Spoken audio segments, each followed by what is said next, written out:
আসসালামু আলাইকুম ওয়া রাহমাতুল্লাহি ওয়া বারাকাতুহু। আশা করি সবাই সুস্থ আছেন, ভালো আছেন। এই কামনা নিয়ে আজকে আবার আসলাম আপনাদের সামনে। আজকে আলাপ করব মেয়েদের ফেস পাউডার নিয়ে।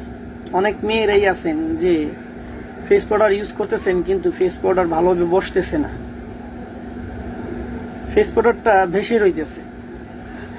তাই যারা জানেন তাদের তো আর সমস্যা নাই, যারা জানেন না তাদের জন্যই আজকে এই ভিডিওটা। অনেক সময় দেখা গেছে ফেস পাউডার ইউজ করার কিভাবে করব সেই জিনিসটা যদি জানা থাকে, তাহলে ফেস পাউডার ইউজ করে আপনি শান্তি পাবেন। আগে আমরা জানতে হবে ফেস পাউডারটা কত রকম হয়। আজকের ভিডিওটায় আমি প্রত্যেকটা ফেস পাউডার কিভাবে ইউজ করতে হবে, প্রত্যেকটা ধাপে ধাপে প্রতিদিন আমি এটা আপডেট দিতে থাকবো। আগে আমরা জানি ফেস পাউডার কত রকম হয়। ফেস পাউডার হয় কম্প্যাক্ট পাউডার, প্রেসড পাউডার, বিবি powder, shimmer powder, translucent powder, এরপর হয় লুজ পাউডার। আজকে আমরা কম্প্যাক্ট পাউডারের বিষয়টা জানবো ভালোভাবে। কম্প্যাক্ট পাউডারের বিষয়টা আজকে জানাবো, আরেকদিন আরেক স্টেপে আরেকটা প্রোডাক্টের কথা জানাবো, নাহলে ভিডিওটা অনেক লম্বা হয়ে যাবে, আপনারা সবকিছু বুঝবেন না।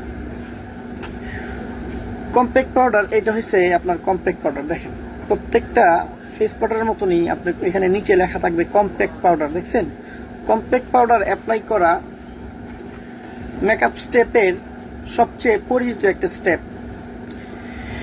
একটা পাউডার ফর্মে এটা একটা খুব লাইট ওয়েটের হয়ে থাকে। এটা ফেসকে একটা লাইট কাভারেজ দেয়। ফাউন্ডেশন সেট করতে কম্প্যাক্ট পাউডার ব্যবহার করা হয়। টাচ আপের জন্য কম্প্যাক্ট পাউডার খুব ভালো কাজ করে। এই পাউডার স্কিন টোনের কালারের সাথে ম্যাচ করে ব্যবহার করতে হবে।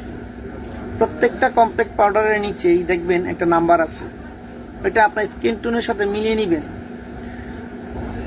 কিছু কিছু কম্প্যাক্ট পাউডারের নিচে থাকে 1, 2, 3, 4 এরকম, আর কিছু কিছু নাম্বার অনুসারে আসে।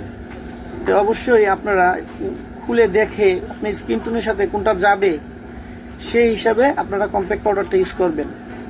আজকে আমি কম্প্যাক্ট পাউডার সম্পর্কেই আলোচনা করব। আরেকদিন আমি প্রেসড পাউডার কীভাবে ইউজ করতে হয় এবং কীভাবে ইউজ করলে আপনাদের স্কিনে যাবে তা নিয়ে আলাপ করব। সবাই সুস্থ থাকেন, ভালো থাকেন, এই কামনা নিয়ে আজকে এখানেই শেষ করছি। আসসালামু আলাইকুম ওয়া রাহমাতুল্লাহি ওয়া বারাকাতুহু।